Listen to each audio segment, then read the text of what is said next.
There's no way to defend the SEC. It's been terrible. Okay, listen to this, because we are diving right in. That quote, that is not from some rival fan or a bitter coach. That is Paul Feinbaum. He is historically one of the Southeastern Conference's absolute biggest media defenders, making a stunning admission right there on national television. And honestly, it brings up a question that just a few short years ago would have sounded completely unthinkable, right? Is the SEC dynasty actually dead? For well over a decade, the SEC was this unstoppable juggernaut. They were the undisputed kings of the sport. But when you look at the data from the last few seasons, it paints a drastically different picture. Capital defeats tradition, how the Big Ten conquered college football. In this explainer, we're going to track exactly how the advent of NIL and the transfer portal completely dismantled the SEC's monopoly and crowned the Big Ten as college football's supreme power. Part 1. The SEC Empire Falls. To really grasp the sheer magnitude of this collapse, we have to remember the absolute aura of invincibility the SEC used to have. Legendary coach Urban Meyer actually admitted this about the 2012 season, saying, "I called it the chase. Alabama was so much better than we were." For years, Nick Saban's Alabama, alongside historic juggernauts like that 2019 LSU Tigers team with Joe Burrow and Justin Jefferson, they set a standard that felt impossibly high. I mean, they were essentially NFL minor league teams out there. In that old world of SEC dominance, programs like Alabama had so much depth that their second-string backups were literally future NFL first-round draft picks, just waiting their turn. Compare that to today. The SEC hasn't even made it to the national championship game in 3 consecutive years. That historic talent hoard, it's been completely dispersed. And if you want hard, measurable proof that this aura of invincibility has been shredded, just look at this number, 4-9. That was the SEC's disastrous bowl record in a recent postseason. Their historical recruiting dominance has clearly slipped to their up-north rivals, and when bowl season arrived, the SEC was ultimately and undeniably exposed.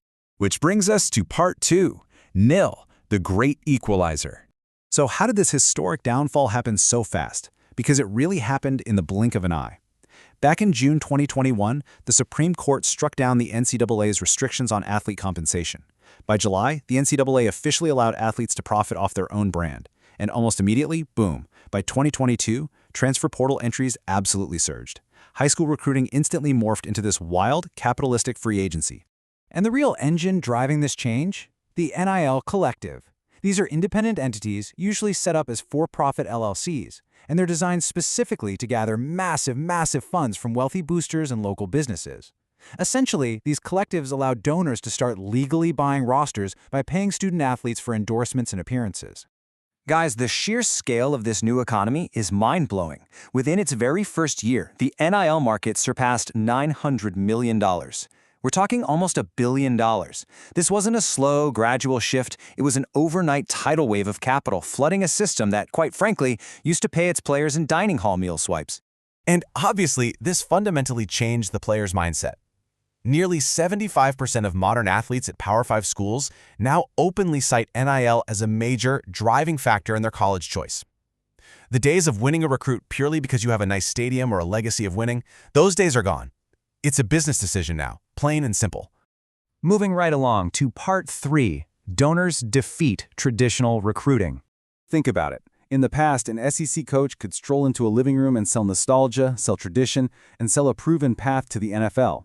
Today, a billionaire donor like Larry Ellison can simply step in and effectively purchase a top recruit, flipping them right over to a Big Ten powerhouse like Michigan.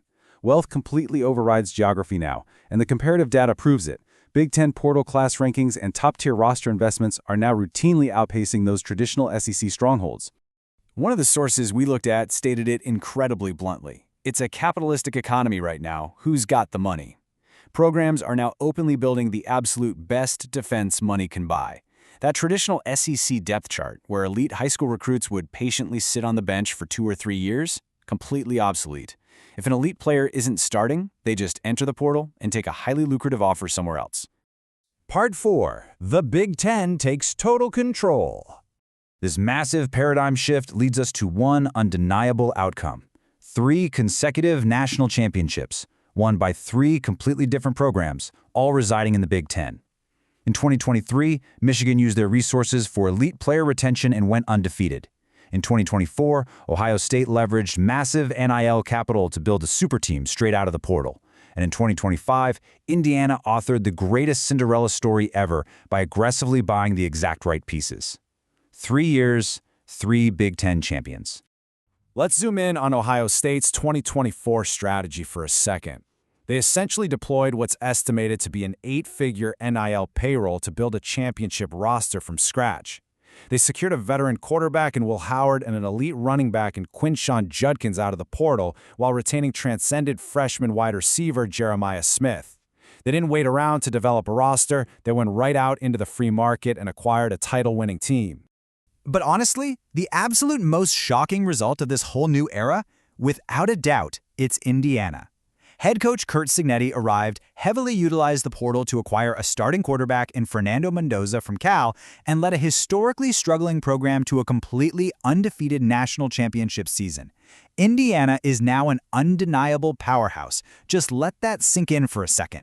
Meanwhile, down south, the drop-off for the SEC's crown jewel has been staggering. Under Nick Saban, 10-plus win seasons were automatic, right? Under Kalen DeBoer, Alabama suffered 8 losses in just 2 years. The elite depth is just gone. The breaking point really was the Rose Bowl, where Indiana stomped Alabama so severely that the Hoosiers actively had to call off the Dogs and pull their running backs just to spare them. And that brings us to maybe the most damning quote from the entire analysis of that game. Alabama gave up. They were waving the white flag. Down 4 touchdowns in the second half, Alabama actually opted to kick a field goal just to avoid being shut out. Commentators noted that this completely unprecedented surrender proved the SEC's historic fight and that impenetrable depth have totally vanished. So I want to leave you with this final thought as we wrap up today's explainer. In college football's new, aggressively capitalistic economy, where the Big Ten has leveraged immense wealth to secure elite depth, top-tier talent, and 3 straight national titles, does tradition still matter at all? Or are we, as fans, simply watching a sport where the crown goes to the highest bidder? It's a fascinating new landscape out there, and for sure, the game you grew up watching will never be the same.